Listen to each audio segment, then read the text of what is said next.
Hello and welcome to the final session today here at siberXchange, where we're going to talk about seeing beyond the horizon and securing your remote bank employees. And I'm joined today by someone who's already made an appearance on the program, straight from the Scotiabank Security Operations, Trish Villanueva. So welcome. Hey Mark, how's it going? Happy to be here. Oh, really well, really well. So I'm looking forward to our conversation. You and I had a really great exchange last week, and we'll see what we can do for everyone to avoid all the cliched terms and the tired expressions that we've all heard over the last 18 months of working from our home office, our basement, or wherever it might be. So actually, why don't we start there, Trish? So for some firms, kind of what went on in the last 18 months as far as remote employees was kind of business as usual, right? If they had that sort of model. But for other organizations, or particularly for particular functions within a larger organization, that may have created a shift. So, like, what did you experience with the bank over the last sort of year to year and a half? Yeah, absolutely. And of course, as per usual, I have to start with the standard disclaimer of I can't reveal everything in this discussion, but I will do my best to be specifically vague enough to help the folks out on the line. And so long story short, it was just expanding the capabilities that we were already reviewing at Scotiabank. So in 2017 and 2018, the bank actually endeavored to move to what we're calling an activity-based work model, which is to say that your opportunities to be able to work remote for various functions uh, started happening already, and the bank, at least within the Canadian offices, was really starting to move towards that activity-based model.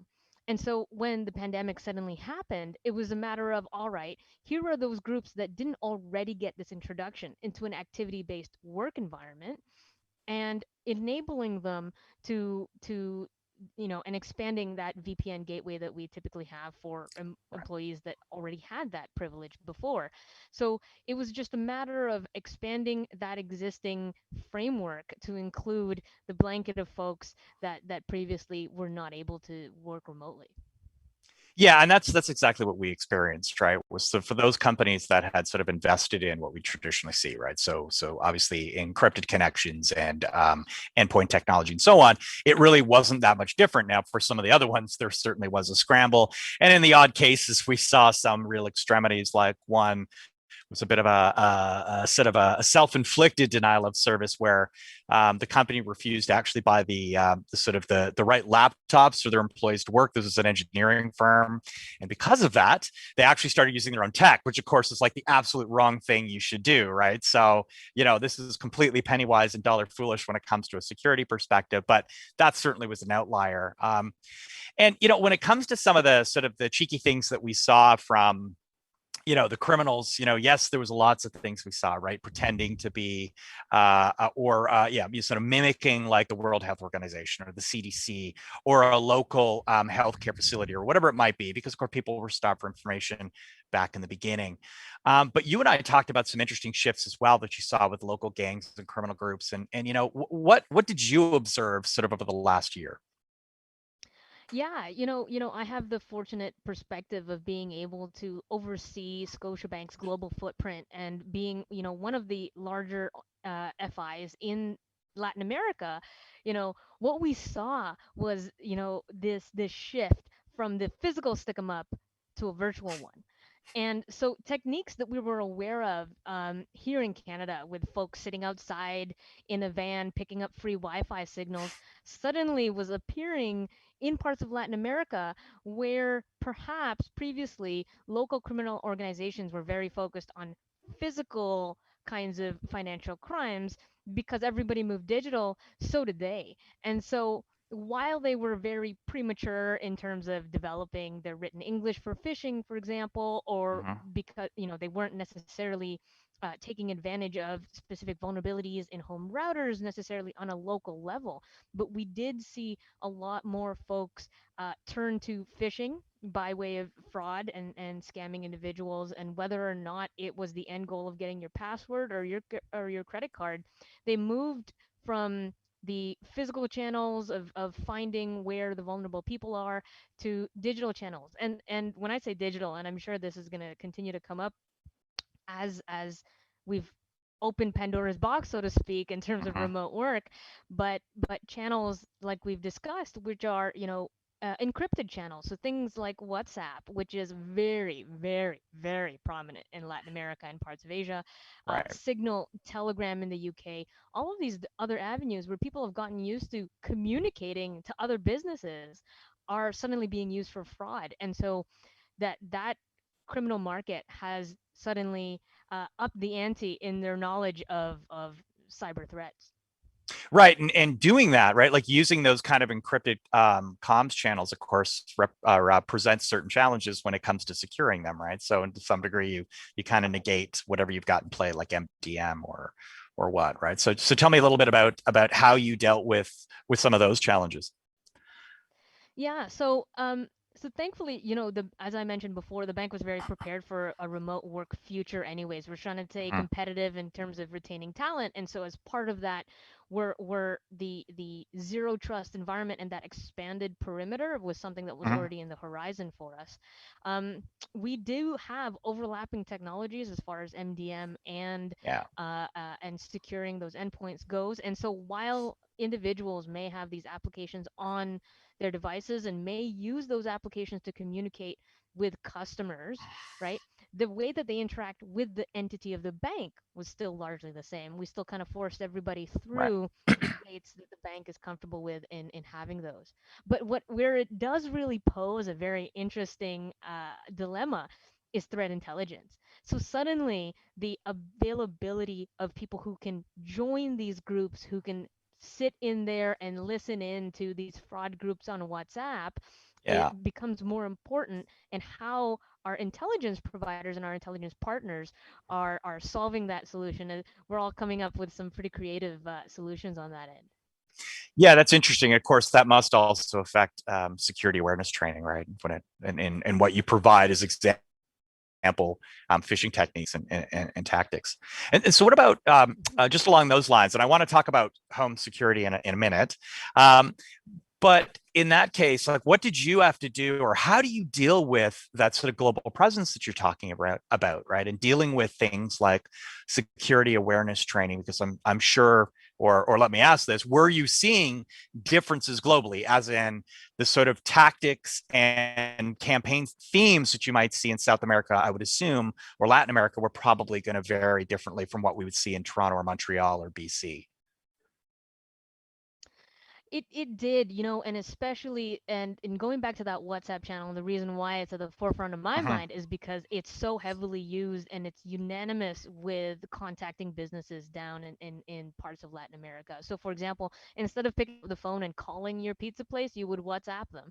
And so with that ubiquity of this technology that's there, it was only a matter of time for the bad guys to use a technique and pretend to be a bank executive, reach out to a number that they found in a web dump or something like that, that belongs to maybe another executive in the bank, and say, Mm-hmm. hey, this is my new number, save it in there. And making sure that the employee base is aware of the bad guys knowing these techniques now, and making sure that, say, hey, if somebody comes to you with, hey, this is my new number, this is my new situation, this is my new Right. WhatsApp, is to go through the official channels through the bank, send them an email and say, hey, did you change your number? Is this right? Before engaging with that individual. Because as soon as you engage, they know you're there, right? And whether or not you answer back Yeah. to their scam, they may inundate you with as many duck cleaning service calls as they want. Yeah, absolutely. Yeah, it's interesting too, because in some of the executive security awareness training that we have to do, we see a lot of that as well, right? Where we start off with these kind of advanced, sophisticated types of campaigns, right? Where they pose as, say, a law student to in some way befriend or build trust with managing partners or judges, and that's very true, right? We see those kind of tactics, but then we kind of forget about the local gangs, right? Who are sort of pulling the Yep. WhatsApp based scams. And that's all too often what would actually come out. And he's like, okay, why do I keep getting all these spam messages, and why does this happen? And of course, that's a sort of a different discussion. But that's kind of a good point too, right? Which is, while the press and while we often in the industry tend to focus on these, the ransomware gangs, right, like Dark Side or Evil, whoever it might be, we kind of forget about the fact that local criminals are also sort of following that model, right? That it's a lot easier now to sit on their phone and use WhatsApp than it is to, do whatever, break into someone's house and steal their stereo that they have to fence. Yeah. So, yeah, go ahead. Go ahead. Yeah, no, I was gonna mention that, and it is, and we kind of touched on it in the previous discussion that I was part of, but Mhm. the difference between commodity and advanced adversary almost doesn't make a difference in terms of how you respond to it. Yes, absolutely, you'll find the commodity guy a lot sooner. Somebody who's using a standard script Yeah. that they found somewhere on GitHub is gonna Yeah. be easier to detect than it would be the APT. However, your response should be roughly the same for either scenario. Yeah, absolutely. So let's talk a little bit about securing home systems. So I know one of the big issues that I dealt with sort of about a year or so, or a little more than a year ago now, was, of course, as we moved to that model, yes, we had things like VPNs in place and multi-factor authentication and so on, or you hope that you did. But a lot of people really didn't necessarily, as we broadened kind of the scope of the employee base, right, really weren't aware of what some of the risks and challenges were around securing their home environments, right? Like the fact that Mhm. probably the majority of routers that are provided by an ISP still have the default administrative credentials on it, right? Which of course we can Google and look up Rogers or Telus or Bell or whoever your ISP might be, right? So how did you assist employees, kind of protecting or, as I say, securing their own domain, because that's clearly, just beyond the reach of the corporation, right? Or where we had traditionally considered the scope of corporate security. Yeah, and this goes back to that awareness discussion. You have to really gauge the level of technicality that the folks are Mhm. that is your audience, really, because I may anecdotally tell my team that you better separate your IoT devices on your home network and have a separate VLAN for the rest of your devices. I could tell Yeah. my team that. I'm not sure that I can tell a bunch of branch employees that how to do that necessarily.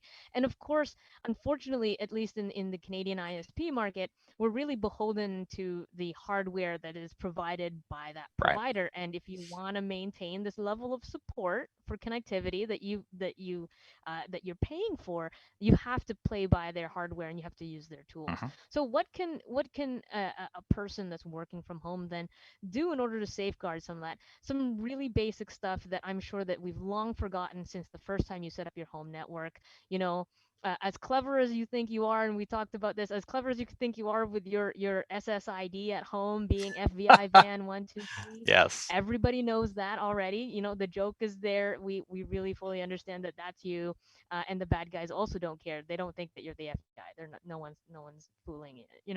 And then in addition to that, making sure that your home Wi-Fi password isn't your phone number or is not your postal code or your home your street address or whatever it may be. Something that's easily guessable for those drive-by commodity criminals that would otherwise have done, a liquor store robbery are now just sitting outside in a van outside of your apartment building waiting for someone who didn't secure their network so that they can easily break their WEP encryption password, and so that's kind of what's going on there. And so the messaging to our employees was to be mindful of your home internet situation. Employees who don't have control of their home internet that share, an ISP provider that's provided by a Mhm. landlord or a Right. school, wherever, whatever their situation may be, are going to have a harder time doing some of these things and some of these recommendations. But it was really quite a blitz in awareness of making sure that the employees have the material to reference, as well as have provided attestations back to the organization to say, I've covered the material, I get it, I know who to ask if I have a problem, we're good to go. Yeah, there's a few other things too that I saw with this is, now I don't think I actually encountered it, I should say, but things with senior executives was watching dumpster diving, and in particular I had to deal with this with a lot of either uh, people with critical or access to very privileged financial information, lawyers, doctors, et cetera, where it's like the same rules still hold true, right, for your ethics violations. So even though you're working Mm-hmm. at home, you can't take those case files and throw them in your blue recycling bin because, yeah, okay, is somebody going to go, criminal going to go and dumpster dive every person's house? No.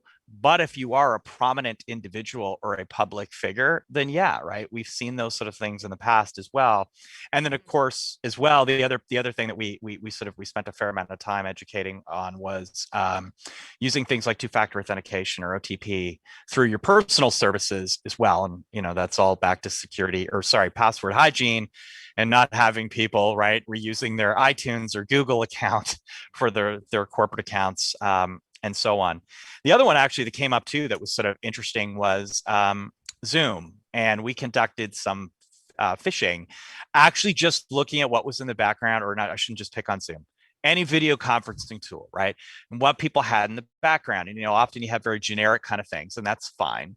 Yeah, in other cases like me, you have just blatant, marketing from the publisher. But in others, you may have something that's kind of esoteric, right? And you have something Mm-hmm. interesting in the background. And that's where people suddenly go, oh, you're like a fan of this sports player from 50 years ago, right? Or this type of movie or certain comic books. And, they know enough to say, what you have there is vintage. And then that's something that they play on. And we actually ran, we looked at running campaigns that way as well, which were successful, right? And when you think about it, they're not much more than the old basic, like, hey, I checked your LinkedIn and you graduated 10 years ago. So I'm going to send you some sort of anniversary reminder from your alma mater. So we're kind of touching on that, but what about, I guess we talked a little bit about this, but global response. So how much did you Mm-hmm. see, how much, like, the risk appetites vary greatly by regions? So how do you address that? Because it's not simply the kind of the tools tech that they might be using. So the platform, right, or the vector, like a WhatsApp or Signal. But there's different Mm-hmm. standards. There's ethical standards. There's privacy issues and so on. So how did you tackle that? Yeah, so we are noticing a lot of more developing countries start to adopt a national cert capability as recommended by probably the Five Eyes and best practices as Mm-hmm. published, and I know for a fact that the Latin American uh, countries had come together, uh, a number of years ago to try and decide of the direction that they're going to take their cyber response capabilities. And so what we've seen more recently is twofold. Number one is the education systems in these countries have really started to pick up on informing their citizens and providing that academic level of understanding of cybersecurity so that they have the workforce to help fuel some of the engagement. And the flip side of it is a more and this is becoming more relevant recently, as I think it took quite a lot of work to get to the point where government bodies are now developing their CSERT or CERT capabilities and what they require from national entities and industries, Right. and now they're ready to present that. So what we've seen a lot of are, regulators and cert capabilities from Latin American countries and the Caribbean that are coming in and saying, hey, here are the best practices that we have for ransomware. Here's the best practices that we know for phishing. To what degree does your organization have this deployed? Now, coming from Scotiabank and taking that North American risk appetite, as you put it, and applying it to Latin America made it really easy for us to demonstrate the capabilities that perhaps some of our counterparts in FIs and in some of the more Uh-huh. maturing areas don't necessarily have in-house today. For example, we have threat intelligence in-house, we have threat hunting in-house, we Right. have forensics in-house, and a large IR capability as far as the banks in Canada are concerned.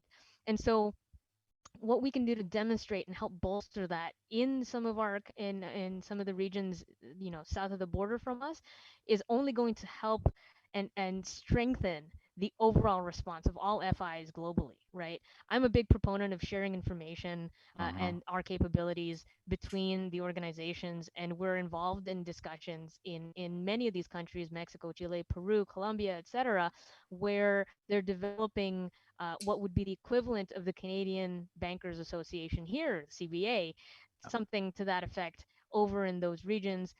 and formalizing that using a framework that's already worked for somewhere like Canada. So lots of changes from a regulatory perspective and a lot of movement in that direction. Yeah, interesting too. And sharing intelligence, of course, often what we have is very parochial to some degree, right? Like it is very regional. Like you said, the themes, the tactics that are used, but often it's kind of valuable to try and extrapolate, right? To say, okay, so here's what I would do in this case, but what would it look like there, or vice versa, right? And we see this, and of course these things migrate around, and it's not like the channels and the rooms in which criminals share information, right? I mean, to some degree that is global as well. So what about family challenges and so on? Did you see a lot of that sort of things? Like, I'm not even talking about the employees. So you may have a very, a very forthright, employee who follows all the security policies and so on. But then you also have the challenges of then their kid gets on their laptop, right? So what about those sort of things, right? The division of duty, making sure the kids aren't playing a game and, visiting Facebook or doing whatever they shouldn't be doing on corporate devices. Yeah, for us, we enjoy the luxury of being able to really securely lock down our endpoints. There is very little opportunity for anyone to install software that's outside of our software center, for example, Mm-hmm. that's outside of what our mandated technologies are. You would have to be in a role that's very specifically allowed that, and even then, you would need to, check out specific credentials. So as far Right. as curbing all of that goes, the onus was really on our identity team, and they've done a fantastic job of making sure that anyone who had higher privileges were accounted for, were monitored in that way, and didn't really have that ability to use their workstations for non-bank purposes. Having said that, have we seen, employees printing out worksheets for school? Absolutely. And that's Yeah, something of that's course.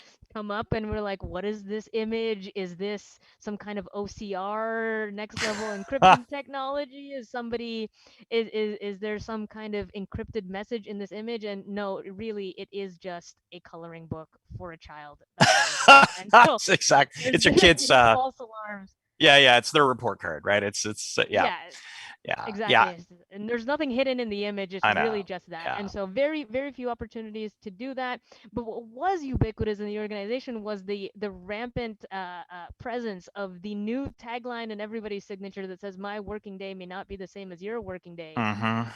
You can respond as you see fit." And so that was something that everybody, I think, had to adjust to. And I think communicating and level setting availabilities as far as the team was concerned and who's going to be available when, Right. each area was able to create flexibilities within their own function, and depending on your job responsibilities, you could create those flexibilities.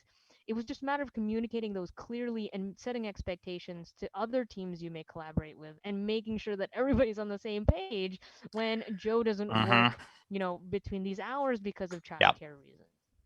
Yeah, it's funny. So anyone who's worked for an like a global organization, or where their headquarters is not based in their time zone and so on, is kind of used to this sort of thing, right? Where Hmm. your clock shifted if you've worked for any of the companies in the valley or a European company, and so it's kind of standard to some degree, right? You're used to doing this, but that does have, I think, one, there's sort of the easy or tactical impact on things like, can I validate a request? Well, I could pick up the phone and call Trish, right? And now you got a little bit of a challenge with that, because you and I might not be working the same hours of the day, and our availability, doesn't have the same kind of Venn diagram overlap. But that's part of it. But from a threat hunting Hmm. perspective, what about the impact on behavioral analytics and rebaselining? Because, using things like anomaly detection and, wrong time of day, bandwidth spikes, geolocations, like in some businesses, it's super easy, right? You can lock down, you can geofence, you can, and then it becomes easy to see those kind of oddball things.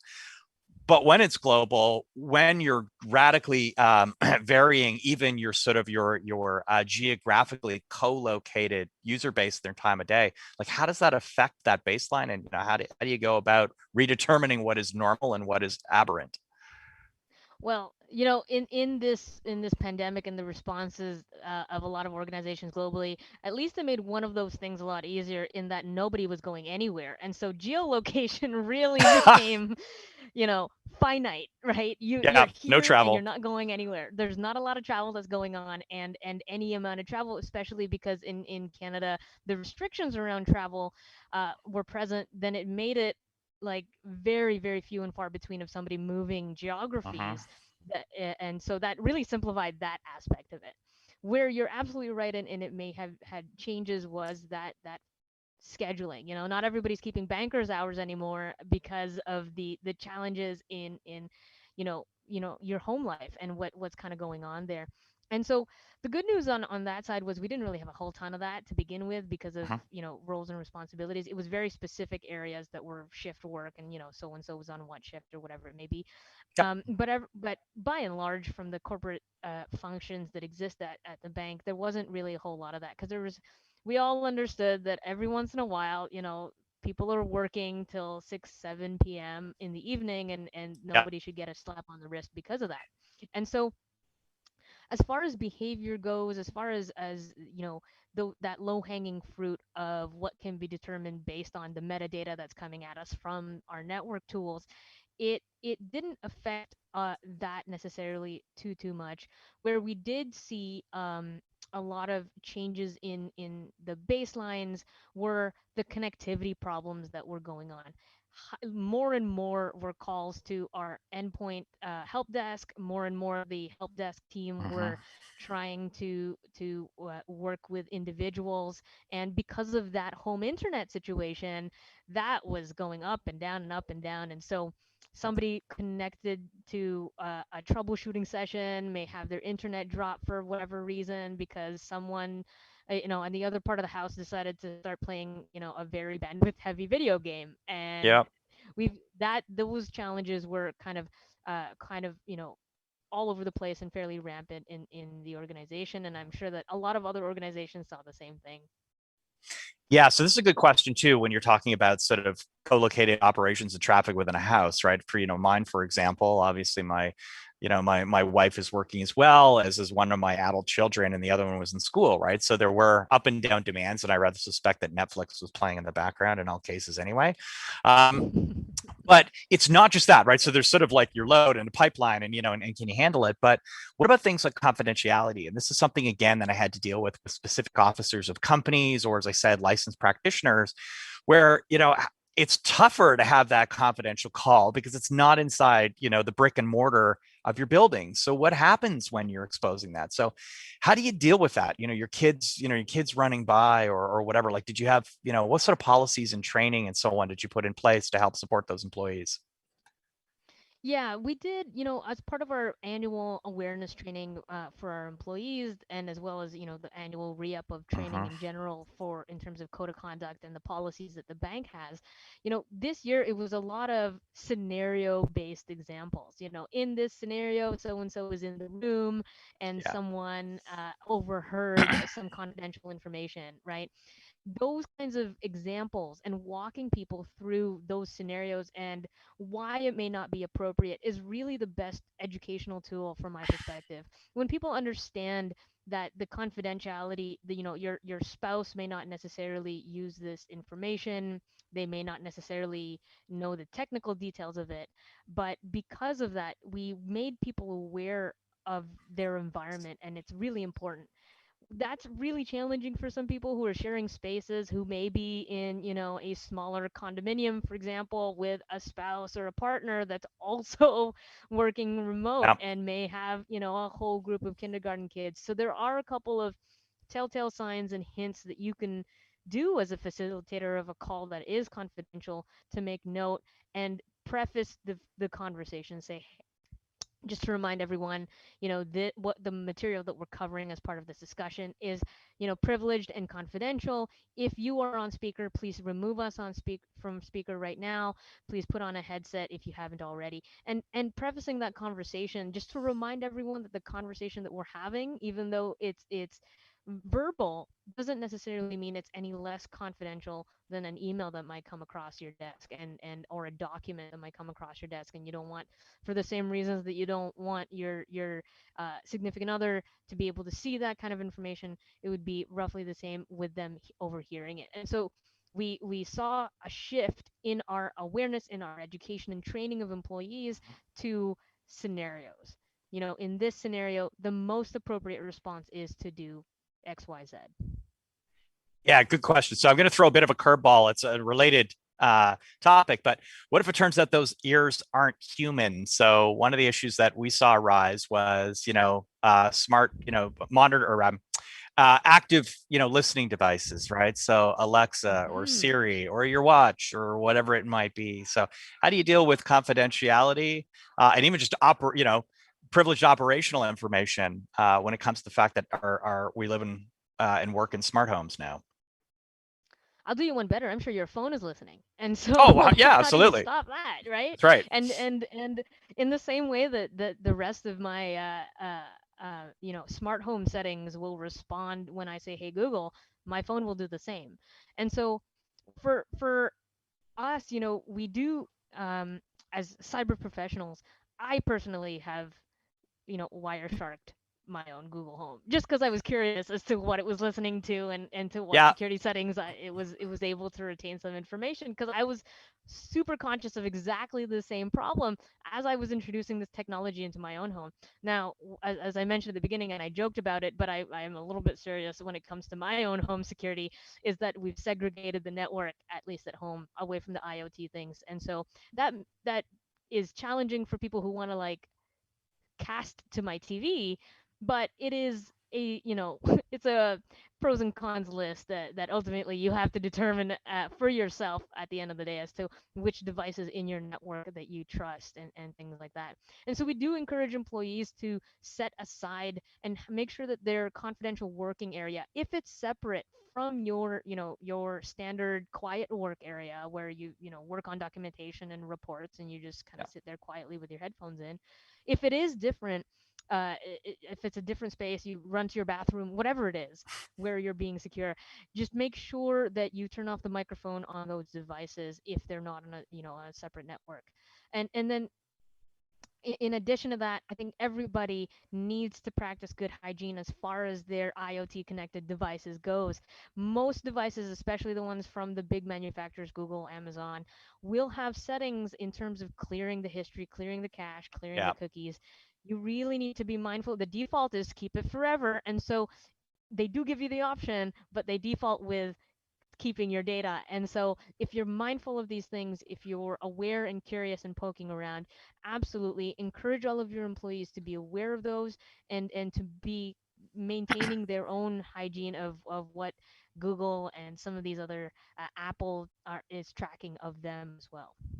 Yeah, that's a great point. And I was going to bring up something similar and then ask you about comparisons within the financial industry. But during all of this, the Bar Association in the US, and I do a lot of work with law firms as well, they actually publish what they call a formal opinion, right? And this is where they kind of say, look, given what's going on in a certain aspect of the industry of technology, here's what we recommend. As in, all the things that all the things that you signed up to have this license, right, to practice law still count. So, when Amazon Alexa comes along, right, that doesn't mean suddenly, you're free and clear and you can do whatever the heck you want because something's listening. You're still on the hook when it comes to client confidentiality, right? And they actually did publish a bunch of recommendations around things like how to use video conferencing, looking at, and one of the big ones actually was reviewing T's and C's of suppliers, right? So I know I'm using a kind of a formal term or the vernacular we'd use in business, but it's almost the same in the home, right? It's just being aware of what those devices might do.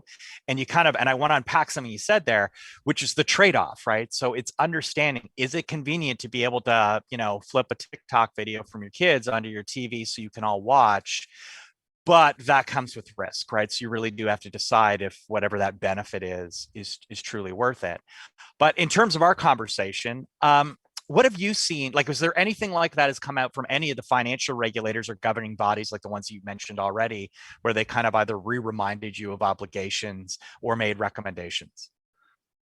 Yeah, I think a lot of the regulatory bodies at the very beginning of the pandemic opted to remind everyone about their obligations to the privacy of their customers or to the privacy of their employees.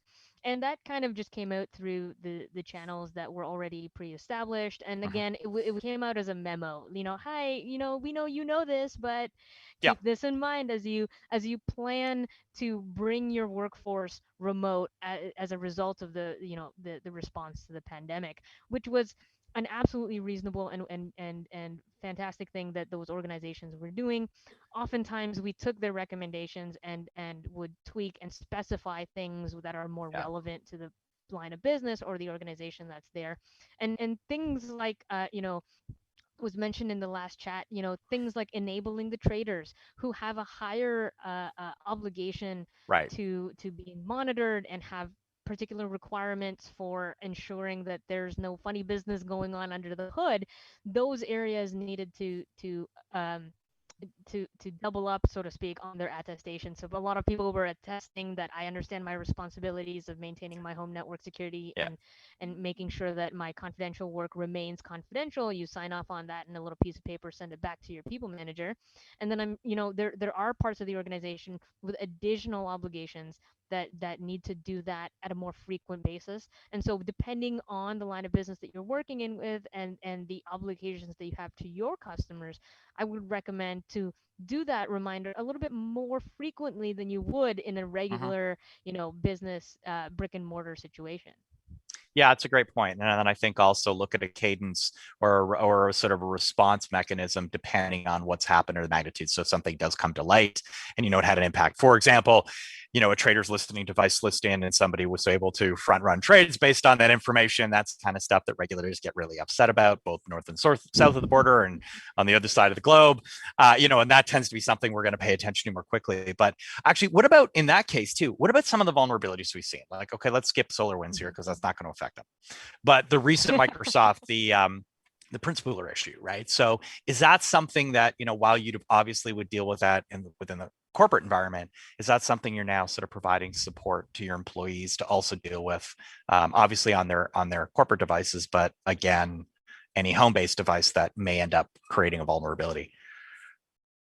Yeah, with a digital workforce, I think one of the things that and speaking of print nightmare, there's very few functions left that really require printing, and so we've kind of forced everyone to assess the requirement for printing something out on a piece of paper as they go home because of the myriad of driver issues and vulnerabilities that may open up as a result. And so we really challenged folks to try to enable and to learn more about their digital tools and how you can use that to accommodate your learning style or whichever it is that you're using that tool for, and moving away from that paper model in general. Because as we mentioned at the beginning, there's also the risk of that stuff ending up in the garbage in the wrong place and then somebody dumpster diving and picking it up, right? Like, I don't know Yep. that the raccoon in the backyard necessarily is going to do anything with my PII, but if he carries that over to the other neighborhood, I don't know who's going to pick that up, Who right? And so knows? and the number of incidents that have begun with raccoons got into the garbage, we don't even want to get into that.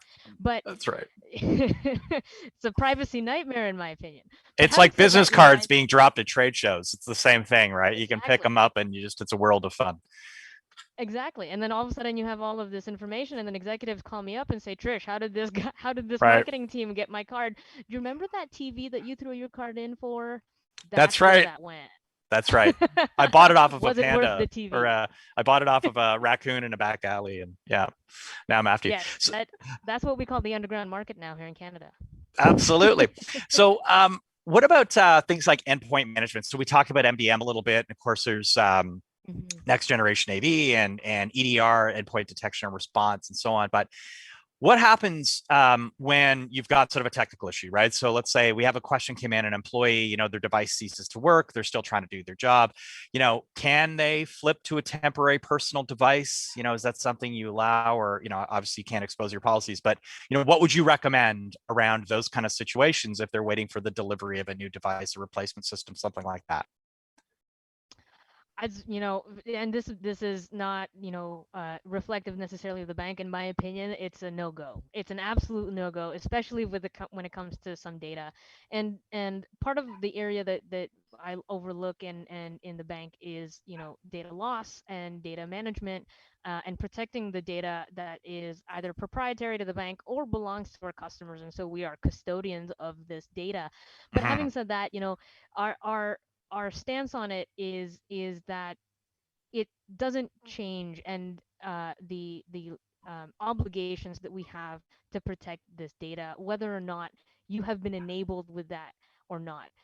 For me, it is easier to take a bunch of statistics about employees that have had to wait weeks and weeks in order to get Yeah. devices and to enable, and then build cases to provide more funding and resources in enabling the workforce than it Hmm. is to deal with a data loss event, on the far end as a response, right? And so, my recommendation to folks that are seeing this challenge, I know so many people that have onboarded teams of people in this new workspace. And how do you interact with that?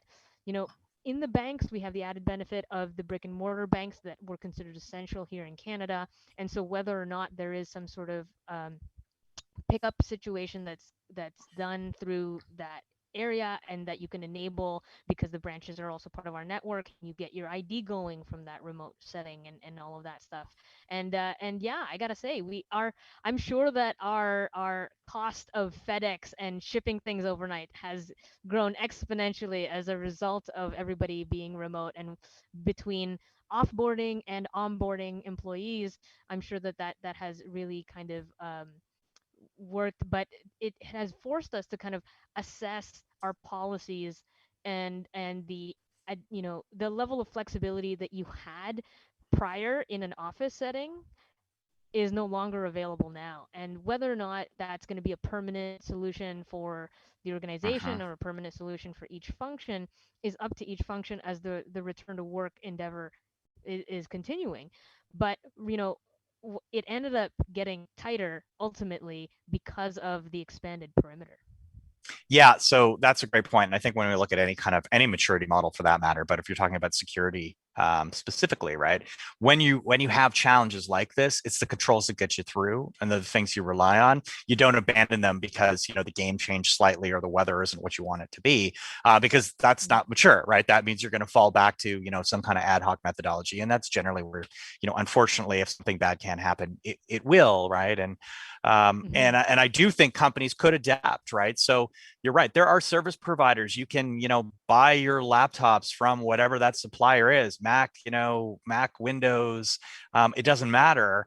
And, they're pre-configured and they arrive, and you can do that in a very quick basis, right? Instead of creating that Amazon almost level sort of, SLA, right? And delivery. But let me ask Mhm. you this. So we've avoided cliches for the most part. And, you're Whoever's obviously, playing bingo out there, yeah, yeah, exactly. Your card's empty. hopefully Sorry. we Yeah. haven't met any of those. Yeah. We apologize. But so, it kind of sounds to some degree, I sort of joke that, there's BYOD, bring your own device. And then in the last year or so, we Mhm. became BYOH, which is, bring your own home or bring your office home. Um, do you think in a bring your office home world, do you think BYOD is now dead,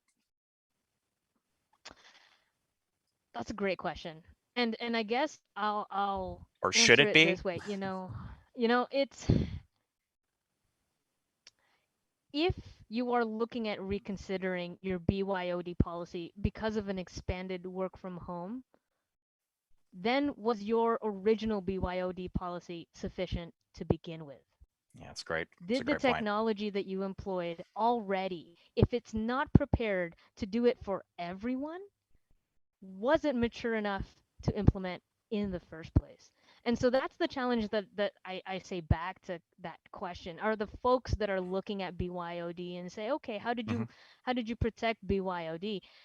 BYOD was always in this scenario, Yeah. right? Was always a remote work scenario. And so if you're looking at it now and you're suddenly uncomfortable with the level of data that's available on that device, then you have to reassess the policies and the mechanisms that put that policy there in the first place. Now, regulatory changes is moot in this case. I'm only talking about it from a Of pure, course. cybersecurity policy perspective. Yeah. Changes in regulatory may dictate changes to your BYOD policy. That's totally separate. But as far as maturity goes, with anything as going into this remote work, situation, if you're Uh-huh. having to reassess the risk appetite, then maybe reassess the solution that you're using to begin with. Yeah, so that's a great way of phrasing it, because that's exactly it, right? Is you've already had remote workers. The only difference was that it was scale, right? And so maybe there's some infrastructure pipeline issues that you might have there, but people were already working after hours, right? They were already going home, and at night, they look after the kids, they have dinner with their family, and then they get back on their device and they're working. So none of this was new. So all those sort of, we never saw this coming. This is a once in a lifetime pandemic cliche. All that kind of stuff was a little bit of like, really, like, you're right from that medical perspective, absolutely. But all those practitioners, I think they also saw it coming as well. They all sort of said that, and it is the same thing. And I think really the only real challenges, and I don't know that you and I will could want to take this up, is I think when I talk about BYOD versus BOH or BYOH is there are issues, I think, around some reach on privacy, and that will depend. We'll see what might happen in Europe, where they tend to lead there, and things like Hmm. insurance. And one of the recommendations that we certainly had from the insurers that we work with is review your cybersecurity or your cyber insurance policies to make sure whatever is in scope of that policy does cover home workers, right? This is a little bit of, this is my bad example, but if you're, in your auto, you said, well, I only drive, 10 kilometers to work, and it's in this part of the, province, and therefore it's sort of a lower risk. That's great. But then if I move and I now live in a central city where there's a higher accident rate, and I drive much farther, that may affect, a claim if I ever make one, right? You may be denied. So making sure that you do understand in that shift, what that means, versus just making the sort of the blind assumption that, oh yeah, no, it's covered, right? Well, that was a work device, because there were some cases that did come out now south of the border where they're far more litigious than Hmm. we are. At the same time, there's been some cases around that. So let's maybe that's a great question. So let's talk about this is as we're kind of returning um, returning to whatever it is that we're going to return to. So a shift back to some Nice. people I working like in the that. office. Yeah, see that I'm dancing around it. It's like we're surrounded by landmines. Um, in fact, I have travel starting again in a month, which is semi terrifying, right? Is what are some of the steps that you are taking to both prepare at the sort of the corporate level, but also to prepare your employees to return to the whatever it is that they do, or office-based operations. I think one of the biggest challenges is a f- you know accurately giving the senior leadership in the organization a level of comfort as to moving forward in this capacity. We all understood that in March of last year, when you started working from home, at least here in Ontario, we thought it would last 3 weeks, and then it turned into Yeah, 3 months, and then it turned that's into right. 3 quarters, and Yeah. now here we are. And so some of the solutions that we put in place in April that are now ripping at the seams because of the volume of everything that we're dealing with, we're having to reevaluate and reassess the amount of resources that we're going to be allotting to those capabilities. And so the biggest one that I've seen so far, and it's not necessarily a cyber problem, although it does contribute to the cyber problem, is how people managers will entrust their employees in this work remote model. The level of monitoring that we maybe had deployed in an emergency context during the Mhm. BCP may not be the level of monitoring that are capable of moving forward, in the organization as more and more functions are able to work remote. So what is the new solution in place of that, right? One of the things that we were talking about in this MDM solution, if your solution prior for BYOD was that the analyst will have manual eyes on glass specific to this thing, what happens when that 10 group of 10 people becomes 100 people, and suddenly then your resourcing costs increase and we have to reevaluate what the solution is. It is going to be an interesting conversation between HR, for example, employee Hmm. relations, labor relations in each Yeah. function in each region to say what are we comfortable with, and also what are we allowed to do in terms of monitoring employees and monitoring Yeah. what they're doing on their workstations and endpoints. You know, there was a certain amount that we're able to do because of the emergency situation and the Right. nature of the pandemic, and that allowed us to circumvent, you know, what standard Yeah. due care you need to provide. But now, as we're returning to the workplace, whether it's physically or, you know, we're going to stay in this state perpetually, what we're having to do, and I think all organizations are doing, are reassessing their risk appetite for Hmm. remote work. And as a result of those policies and mandates changing, what is a more permanent, more scalable solution than what was deployed as part of the pandemic. And so these are the discussions that we're having now, you know, in preparing for next year and you know, in the subsequent years, because we can't necessarily say, even here in Ontario, we can't necessarily say that, like, oh, Friday everybody goes back to the office. The Yeah. game keeps moving and the situation keeps changing, and so we can't necessarily do that. And so, how do you create a dynamic plan for the future? It starts with conversation. It starts with talking to your employees and understanding the risk appetite of your people managers and how much we're willing to move into this the post-pandemic world. Yeah, no, I think that's a great point, right? I sort of jokingly was calling that, back in the day, they had the Patriot Act after 9/11, right? To effectively expose critical what they felt was, intelligence to defend the nation.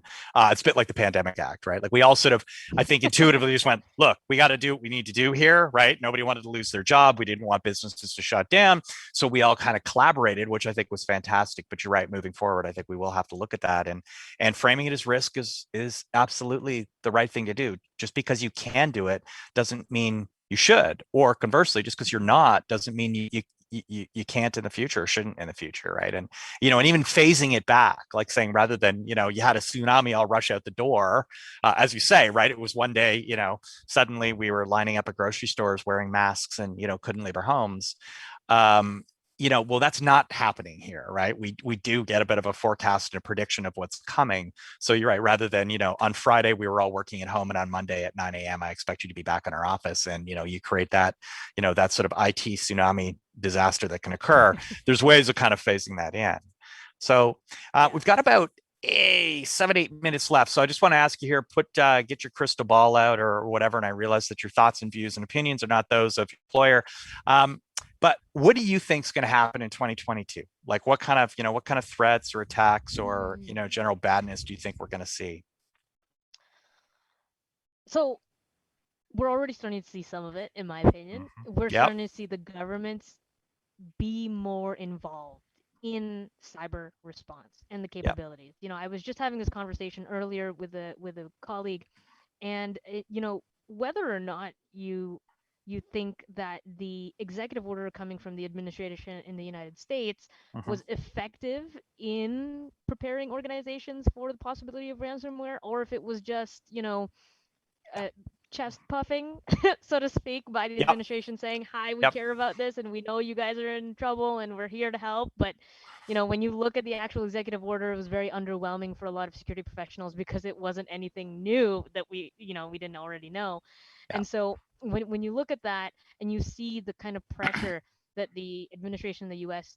is getting from security practitioners globally, it would appear as though we're moving towards a space where the governments, in one way or another, are looking to get more involved in the in preventing cybercrime globally around the world. And we kind of touched on it earlier when we're seeing what we're seeing in terms of the certs in LATAM Mm-hmm. and That's right. parts of the Caribbean and other parts of the world.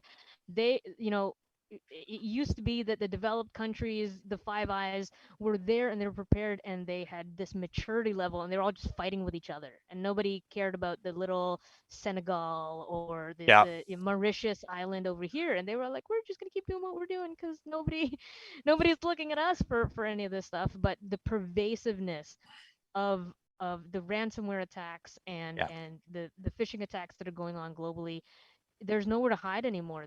You can't say, oh, we're such a small institution, we're just a mom and pop shop, we're never going to get targeted by this. We're seeing hmm individuals getting targeted by these kinds of things. And so the landscape is changing, and more people can't say, oh, we don't use computers a lot, and so we're not affected by ransomware. Of course you do. I of course can't you think are. of a single, even the folks that are planting trees out in BC need computers somehow. They Yeah, still communicate over email, and what you still got to business? pay those Right. employees. Right. And what businesses aren't making wire transfers and these kind of things, right? Like nobody, it's very rare now in any sort of, even in an SME that you're walking, other than some retailers that you're walking down the street with a bag of cash and depositing that in the after hours slot, right? And I agree with you. I kind of put it in the bucket of, I call it utilities and futilities. It's the, one is I do think that not just pipelines, and I'm not just talking about that, but I think that these types of attacks that we see on what I would call sort of utility players in IT, right? So, Microsoft and SolarWinds, Kaseya, and so on, we're going to see more and more of those because one, it's a great way for criminals to test and exploit 0 days, right? So you go in, it's only effectively one chance of being detected, but you've got access to all those downstream clients and customers, particularly as we saw with Kaseya, where you had multi-stops of, their customers who are service providers who then had end clients farther downstream, right? I think that's one avenue. And then a second one is, I think just based on what I just said there, right, is, wow, I go after one attack and, suddenly I get to access to thousands of potential victims. So I think there's a lot of good sort of political and socio-political issues about why they would do that, but I think that will continue. But I think the other thing that where I'd like to see, and I'm starting to see government step in, is what you're talking about, which is this breaking this notion of futility, which is, well, we never saw it coming, and there were no signs, and how are we supposed to stop a big nation state if they attack us with ransomware or some really super sophisticated criminal gang or something?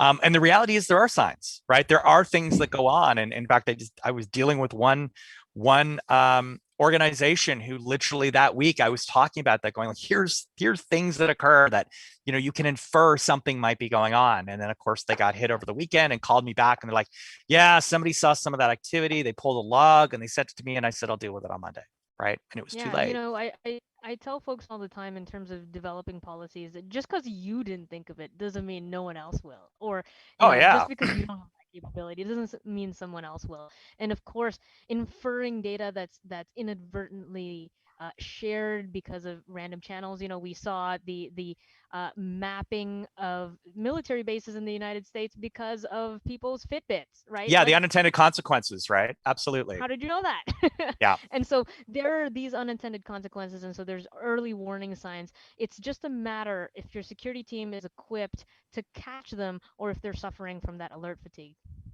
Yeah, I agree, right? And also, I think thinking about it like good guys and bad guys, I'm doing some work with an individual who's ex NSA, and I literally was like, "So let's take this vulnerability as an example. What would you do with it?" Right? And he's like, "Kid in a candy store," and then he sort of explains how it would work, right? So it's like taking, listening to those experts and having those people kind of come forward and talk to us about it, right? And I do think too, from a government perspective, we are used to kind of UL and CSA types of safety standards. Don't stick a fork in a toaster that's plugged in and on, right?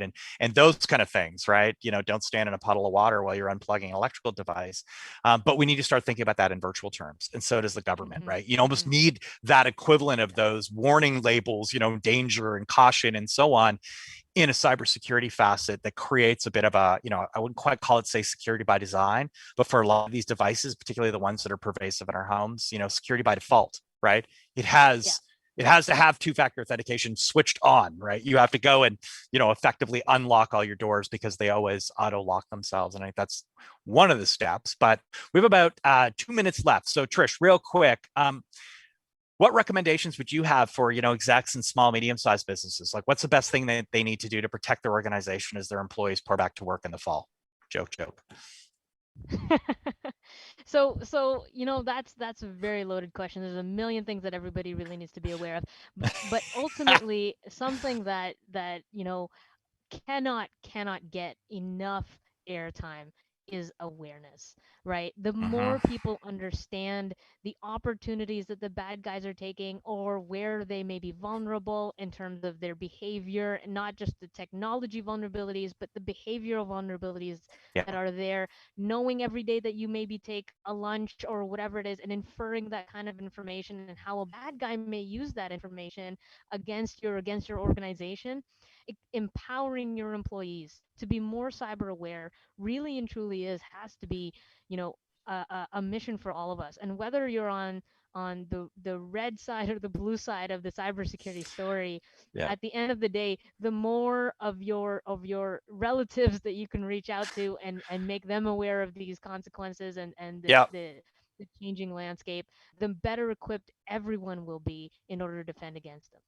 Yeah, no, that's a great point. And the one piece I would add to that, because that was comprehensive and elegant, is you executives, you're also part of the problem. So you need to attend, you need to cooperate, right? You need to participate in tabletop exercises and scenario planning and all these pieces, because showing up after the fact when things have gone wrong, there is no trust. You don't know who to listen to. There is no established rapport, right, or track record. And those are the things that are critical in these types of events. So I see we're just rolling on to the hour here. So Trish, thanks so much. Oh, as always, it's a pleasure chatting with you. And I know you've had multiple hats here or multiple appearances at the show. So thanks very much for your expertise and your time.